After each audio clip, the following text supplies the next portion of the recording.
चलिए सबसे पहले बात करेंगे देहरादून की, जहां मंत्रिमंडल विस्तार की चर्चाओं के बीच में मुख्यमंत्री पुष्कर सिंह धामी ने राज्यपाल गुरमीत सिंह से मुलाकात की। सीएम पुष्कर सिंह धामी आज दोपहर 12 बजे राज्यपाल गुरमीत सिंह से मिलने राजभवन पहुंचे, जहां दोनों के बीच में मुलाकात हुई और आधे घंटे तक दोनों के बीच मुलाकात चलती रही। राजनीतिक गलियारों में कैबिनेट विस्तार को लेकर चर्चाएं इस वक्त काफी तेज हैं और इसी से इस मुलाकात को जोड़कर भी देखा जा रहा है। तो ये तस्वीरें भी आपको दिखा रहे हैं राज्यपाल से मुलाकात करते हुए उत्तराखंड के मुख्यमंत्री पुष्कर सिंह धामी।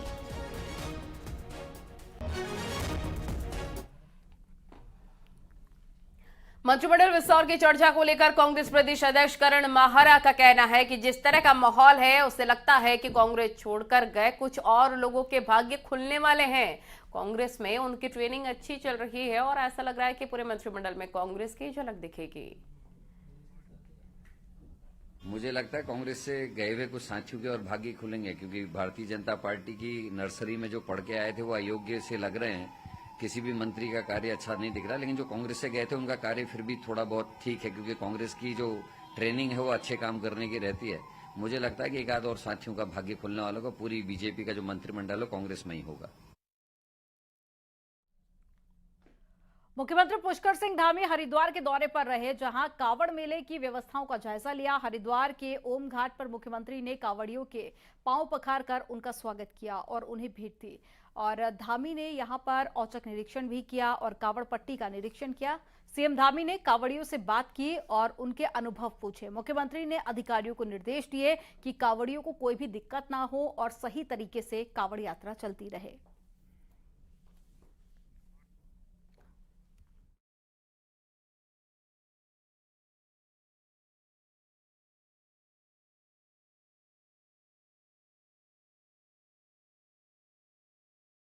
मुख्यमंत्री पुष्कर सिंह धामी खुद पहुंचे थे तैयारियों का जायजा लेने के लिए और ऐसे में कावड़ियों के पैर पखारकर उनका स्वागत किया और साथ ही उन्हें भेंट भी दी।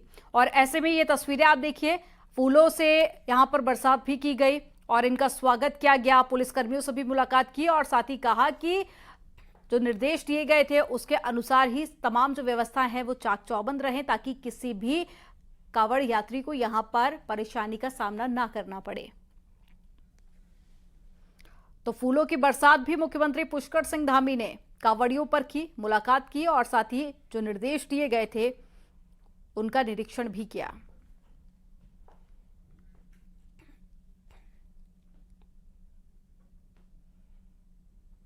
तो पौधारोपण भी मुख्यमंत्री पुष्कर सिंह धामी ने यहां पर किया और ये एक एक तस्वीर आपको दिखा रहे हैं हरिद्वार दौरे की, जहां उन्होंने तैयारियों का जायजा लिया।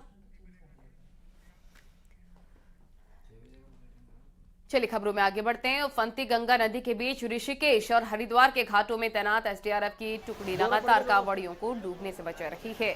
ऐसा ही एक वाकया आज हुआ जब ऋषिकेश में नदी तट पर हरियाणा से आए एक कावड़ियों को मिर्गी का दौरा पड़ गया। समय रहते एसडीआरएफ के जवानों ने उसको रेस्क्यू किया है।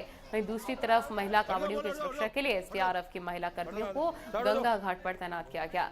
एसडीआरएफ कमांडेंट मणिकांत मिश्र के मुताबिक महिला सिपाही रेस्क्यू के कामों में एक्सपर्ट है, जो महिला कावड़ियों की मदद करेंगी।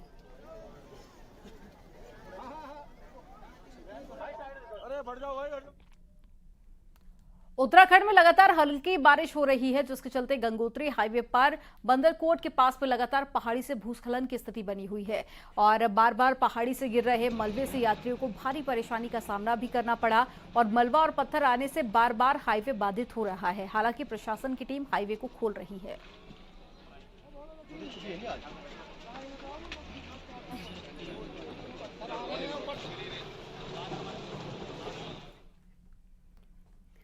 पहाड़ों पर लगातार बारिश हो रही है। अब मौसम विभाग ने एक बार फिर से अलर्ट जारी कर दिया है। मौसम विभाग के मुताबिक अभी 11 जुलाई तक राज्य में मानसून एक्टिव रहेगा और लगातार बारिश होगी। सामान्य से 4 गुना तक अधिक बारिश होने की संभावना मौसम विभाग ने व्यक्त की है। देहरादून, टिहरी, पौड़ी, नैनीताल, बागेश्वर, पिथौरागढ़ और हरिद्वार में तेज बारिश की संभावना है। अगले 3 दिन सामान्य से ज्यादा बारिश होने की उम्मीद व्यक्त की जा रही है।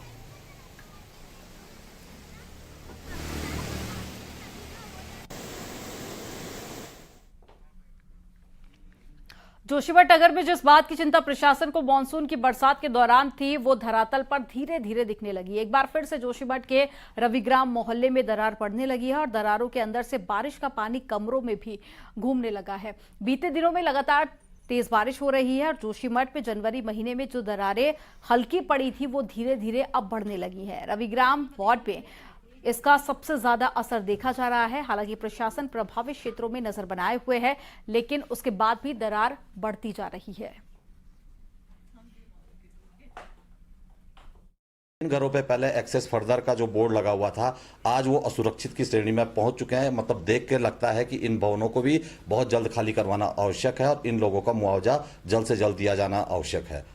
कान है सबका वो है, किसी ने कोई एक्शन नहीं लिया कि ये यहाँ फट रहा हो रहा। आजकल बहुत ज़्यादा हो गए हैं, बहुत ज़्यादा बरसात का पानी अंदर आ रहा। बरसात के कारण कई घर जिनमें दरारें आ गई थी या कई क्षेत्र जो असुरक्षित हो गए थे, वहां पर हमारे द्वारा निरंतर निगरानी रखी जा रही है। अभी कुछ ही दिन पूर्व हमारे पास एक सूचना मिली थी कि सुनील वार्ड में एक जो है जमीन में एक गड्ढा पड़ गया है। बारिश ने हल्द्वानी में एक बड़ी दिक्कत खड़ी कर रखी है, जिसके आने वाले दिनों में असर भी देखने को मिलेंगे और अन्य हिस्सों की आवाजाही तक बंद हो सकती है। इसी से जुड़ी एक रिपोर्ट आपको दिखाते हैं।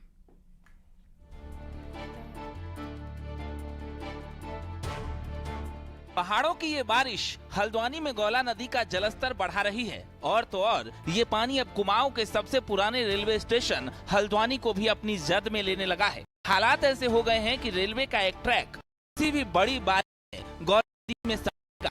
स्थानीय सांसद और केंद्रीय राज्य मंत्री अजय भट्ट भी मान रहे हैं कि ट्रैक पर खतरा मंडरा रहा है। अभी मेरे यहाँ से पूछा तो उनके संज्ञान में है, उसके आंगन बनाना, तैयारी करना, किस तरह से हल्द्वानी रेलवे स्टेशन को और लाल कुआं तक, मैंने अपने पत्र में लाल कुआं तक की बात भी लिखी है, किनारे किनारे करते जा रहे हैं पूरी तरह से। दरअसल रेलवे स्टेशन की यह हालत 1.5 साल पहले आई जबरदस्त आपदा के दौरान हो गई थी, लेकिन तब से लेकर अब तक स्टेशन को बचाने के लिए रेलवे और राज्य सरकार दोनों ने ही कोई कोशिश नहीं की, जिसका नतीजा आज सबके सामने है। हल्द्वानी से न्यूज 18 के लिए शैलेंद्र नेगी की रिपोर्ट।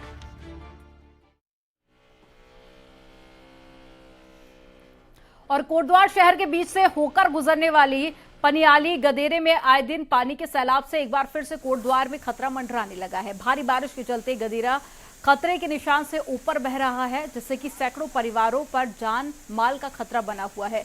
वहीं गदेरे में पानी आ जाने से इलाके के लोगों की नींद उड़ गई है और डर के साए में जीने को लोग यहां पर मजबूर है। प्रशासन से गदेरे की सफाई की मांग की है, तो वहीं मामले में प्रशासन की ओर से इलाके में अलर्ट जारी किया गया है। साथ ही अतिक्रमण कर गदेरे किनारे बसे लोगों को जगह खाली करने के निर्देश दिए गए।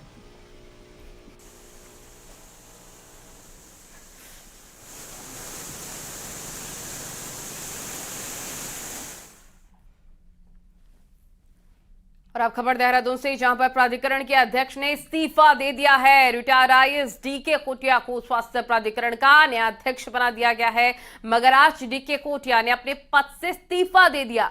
जून में ही कोटिया ने इस्तीफे की इच्छा जाहिर की थी और अब फाइनली उन्होंने इस्तीफा दे दिया है।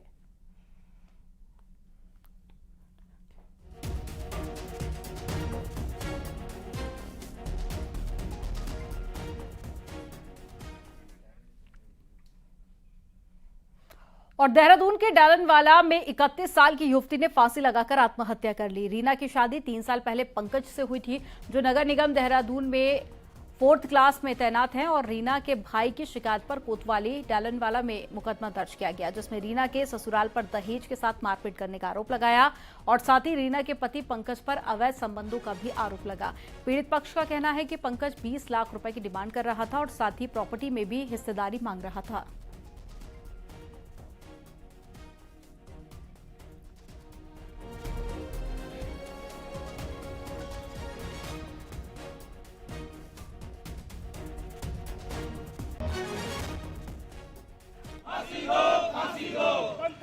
तू अपने घर से तो दहेज में थोड़ा लेके आ रखी, अपना घर ही है, जो तेरे को घर है ये। तो अभी सब फरार हैं? हाँ जी, अभी सब फरार है। दिल्ली का नाम रेनी वर्मा, 2019 में शादी थी 27 जून को। 4 साल की शादी में एक लड़की को तो शुरू से ही परेशान करते थे मेरी लड़की को, लेकिन फिर भी लड़की कहते थे नहीं पापा एडजस्ट कर लूँगी, एडजस्ट कर लूँगी। देहरादून पुलिस ने कैसे गिरोह का पर्दाफाश कर दिया। कानपुर में शिक्षा पर मंथन करेगी देश करने वालों से लेकर इंटरनेशनल साइबर ठगी करने वाले तक जुड़ रहे हैं। और इस अजब गजब ऑपरेशन का तरीका भी अलग है। एक रिपोर्ट आपको दिखाते हैं।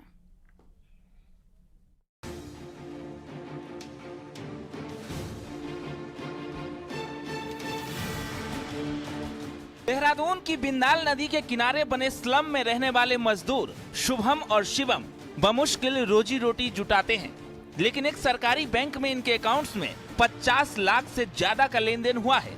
मामला पुलिस के नोटिस में तब आया जब कनाडा बैंक के मैनेजर ने शिकायत की। पूछताछ में पता चला कि शुभम और शिवम को अकाउंट खोलने की एवज में 4000 रुपए मिले थे। जिन्होंने उनको पैसे दिए वो पंजाब के रहने वाले हैं गुरमीत और आशीष, जो नाइजीरिया के एक साइबर ठग के लिए ठगी से आए पैसों को गरीबों के अकाउंट के जरिए ठिकाने लगाते थे। खाते में 38,23,000 रुपया का की देनदारी मतलब लेन देन हुआ है और शिवम की उसमें लगभग 19,06,985 रुपया का लेन देन हुआ और उनसे हमने फर्दर पूछताछ करी। जब उसका बैंक स्टेटमेंट देखा गया उससे पता चला कि आशीष और सूरज उर्फ गुरमीत ये दोनों लुधियाना के रहने वाले हैं। इन्होंने उनके प्रभाव में आकर के इन्होंने अकाउंट इस धंधे में सभी ने चांदी काटी। गुरमीत और आशीष जिनका अकाउंट खुलवाते थे उनसे एटीएम कार्ड और इंटरनेट बैंकिंग का पासवर्ड भी ले लेते थे। इस तरह बैंक अकाउंट की डिटेल उनके पास रहती थी। ये डिटेल वो नाइजीरियन जिसका नाम ब्लैक फिश है उसको दिया करते थे। बदले में ब्लैक फिश पंजाब के ठगों को हर लेन देन पर 18,000 का कमीशन देता था। फिलहाल पुलिस को भगोड़े नाइजीरियन की तलाश है। इस पूरे ऑपरेशन को ऑपरेट करता था एक नाइजीरियन है, उसको ब्लैक फिश के नाम से जानते हैं। उसकी हम जानकारी कर रहे हैं, उसको भी अरेस्ट करेंगे और इसमें अन्य लोग भी होंगे जो आईटी फ्रॉड करते हैं। वो लोग एक गैंग जिसको है वो भी इन्वॉल्व होगा। पुलिस को शुरुआती जांच पड़ताल में 1 दर्जन ऐसे गरीबों के बैंक अकाउंट का पता चला है जिनके अकाउंट को साइबर ठगी से वसूला पैसा जमा करने और निकालने के लिए इस्तेमाल होता था। देहरादून से न्यूज़ 18 के लिए सत्येंद्र बर्तवाल की रिपोर्ट। कावड़ यात्रा के मद्देनजर खाद्य सुरक्षा विभाग एफडीए विजिलेंस की संयुक्त टीम ने रुड़की में डेयरी और दुकानों में छापेमारी की। इस दौरान मौके से खाद्य पदार्थों के सैंपल की जांच की गई और साथ ही खाद्य सुरक्षा विभाग के अधिकारियों का कहना है कि उच्च अधिकारियों के दिशा निर्देश पर कार्रवाई की जा रही है। वहीं खाद्य सुरक्षा विभाग की टीम का कहना है कि पिछले 2 दिनों में 30 से अधिक सैंपल अब तक लिए गए हैं और कावड़ यात्रा में विशेष अभियान चलाया जा रहा है।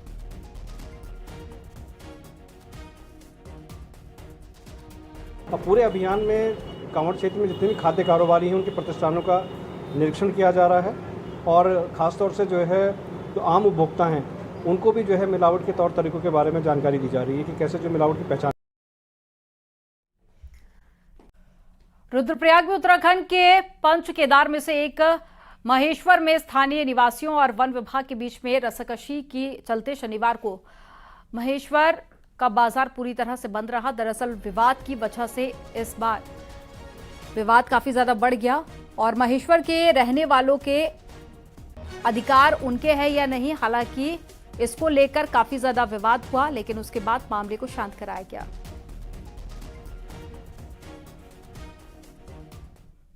मंगेश्वर धाम तक यात्रियों के लिए कोई भी सुविधा उपलब्ध नहीं की जाएगी और न ही किसी भी प्रकार के कोई भी गाइड पोटर या अन्य कोई भी घोड़ा खच्चर यहाँ से ऊपर नहीं जाना दिया जाएगा। उत्तराखंड में सैलानियों को लुभाने के लिए एक नहीं बल्कि कई दिलकश जगह हैं।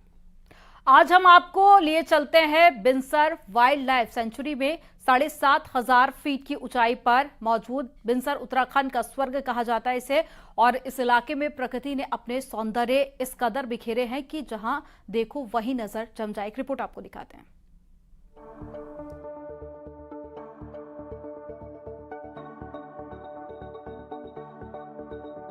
अल्मोड़ा से 30 किलोमीटर दूर मौजूद बिनसर शांति की चाह रखने वालों के लिए स्वर्ग है।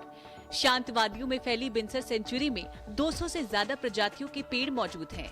इस इलाके के महत्व को देखते हुए 1988 में इसे सेंचुरी में तब्दील किया गया था। 45 वर्ग किलोमीटर में फैली बिनसर सेंचुरी में दर्जनों दुर्लभ जानवर और पक्षी मौजूद हैं। इस इलाके में हिमालय के साक्षात दर्शन भी होते हैं। चौखंबा, नंदा देवी, नंदा कोट और केदारनाथ के यहाँ से दिखने वाले नजारे दिल को छू जाते हैं। बिनसर की पहचान भीड़-भाड़ वाले पर्यटन केंद्रों से एकदम अलग है। सुंदर जगह है, उत्तराखंड की सबसे ऊंचाई वाली और सुंदर जगह में आता है। बिनसर अपने आप में प्राकृतिक जनजीवों के लिए बड़ा प्रसिद्ध है। तो बच्चों के साथ, फैमिली के साथ आए हैं हम लोग। मैं बिनसर इज द कि ये हेवन है और एकदम पीसफुल। हम अपनी जो एनसीआर की भागदौड़ की लाइफ है उससे यहाँ टाइम स्पेंड करने के लिए आए हैं, डिटॉक्स होने के लिए, और यहाँ आके एकदम पीसफुल लगता है। और ये जो वाइल्ड लाइफ सेंचुरी और 0 पॉइंट है ना, एकदम मस्त है। यहाँ बहुत अच्छा लग रहा है, बिल्कुल इतनी ठंडी हवा। इस टाइम तो मौसम बहुत अच्छा है, दिन में थोड़ा सा लगता है गर्मी है, बट गर्मी में भी जो हवा चल रही है ना, इतना अच्छा फील करा रही है। और यहाँ पेड़ों की जो आवाज़ है म्यूजिक की तरह लग रहा है, बिल्कुल मतलब भागदौड़ की लाइफ से यहाँ आके जो लाइफ सुकून मिलता है। हमें 5 दिन हो गए यहाँ आए हुए, पता ही नहीं लगा कैसे निकल गए, अब मन भी नहीं कर रहा है जाने का। इस इलाके का ऐतिहासिक महत्व भी है। बिनसर में स्वामी विवेकानंद भी पहुंचे थे। 1897 में स्वामी विवेकानंद ने इन्हीं वादियों के बीच 3 दिन गुजारे थे। बिनसर की ऐतिहासिकता को 4 चांद लगाता है ब्रिटिश हुकूमत में बना ये डाक बंगला। 1902 में बना ये डाक बंगला अपनी सुंदरता से हर किसी को अपनी तरफ आकर्षित करता है। समय के साथ बिनसर सैलानी की पहली पसंद बनता जा रहा है। आलम यह है कि हर साल यहाँ सैलानियों की संख्या में भारी इजाफा हो रहा है। काफ़ी अच्छा फ्लो है, काफ़ी टूरिस्ट आ रहे हैं, और बल्कि हमारा तो ये बाहर पूरा हाईवे हो जा रहा है, जाम लग जा रहा है, दिन में 4-5 बार खोलना पड़ रहा है, और टूरिस्ट अच्छा आ रहा है अभी। और उम्मीद है कि आगे इस पूरे महीने में अच्छा टूरिस्ट चलेगा। इस इलाके में सैलानियों के लिए कई बेहतरीन गेस्ट हाउस हैं। कुमाऊं मंडल विकास निगम ने भी खुद का टूरिस्ट रेस्ट हाउस बनाया है, लेकिन सभी की चाह कम से कम एक रात अंग्रेजों के बनाए डाक बंगले में गुजारने की होती है। घने जंगलों के बीच मौजूद बिनसर का महत्व पर्यटन के लिए तो है ही, साथ ही वाइल्ड लाइफ के लिए भी ये जाना जाता है। अल्मोड़ा से किशन जोशी के साथ विजयवर्धन उप्रेती की रिपोर्ट। लांसडाउन क्षेत्र के रथुआ डाब इलाके में 200 मीटर लंबे मोटर पुल का आज लोकार्पण किया गया। मंदाल नदी पर 20 करोड़ की लागत से तैयार हुए मोटर पुल बनने से अब झर्त गांव समेत 1 दर्जन से ज्यादा इलाकों का रथुआ डाब बाजार से सीधा संपर्क हो गया है। क्षेत्रीय विधायक दिलीप रावत ने रथुआ ढाब इलाके की एक बुजुर्ग महिला के हाथों से मोटर पुल का उद्घाटन करवाया। इस दौरान काफी लोग खुशी से झूमते हुए भी नजर आए हैं।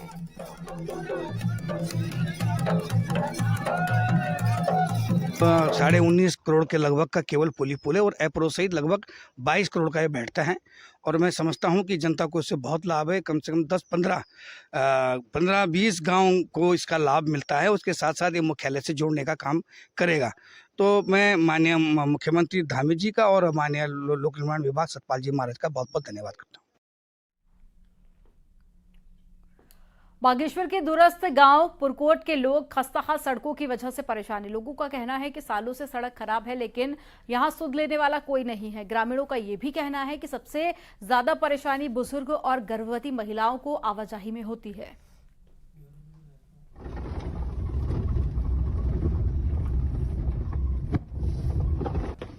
सारे रोड में गड्ढे ही गड्ढे हो गए हैं, और आने जाने वाले इतने परेशान हो जा रहे हैं इसमें। जैसे कि हमारे वहाँ के छोटे छोटे बच्चे स्कूल को जाते हैं, उनके आने जाने के लिए व्यवस्था खत्म हो गई है। और हमारे वहाँ अगर कोई डिलीवरी केस हो जाता है या कुछ भी हो जाता है, जिसमें से कि हमको गाड़ी छोड़ करके डोलियों में अपने गर्भवती औरतों को ले जाना पड़ता। मुख्यमंत्री पुष्कर सिंह धामी हरिद्वार के दौरे पर रहे। यहां पर कावड़ मेले की व्यवस्थाओं का जायजा भी लिया है। हरिद्वार के ओम घाट पर सीएम ने कावड़ियों के पांव पकाकर उनका स्वागत किया और उन्हें भेंट दी है। तो सीएम धामी ने यहां पर औचक निरीक्षण भी किया और कावड़ पट्टी का निरीक्षण भी किया।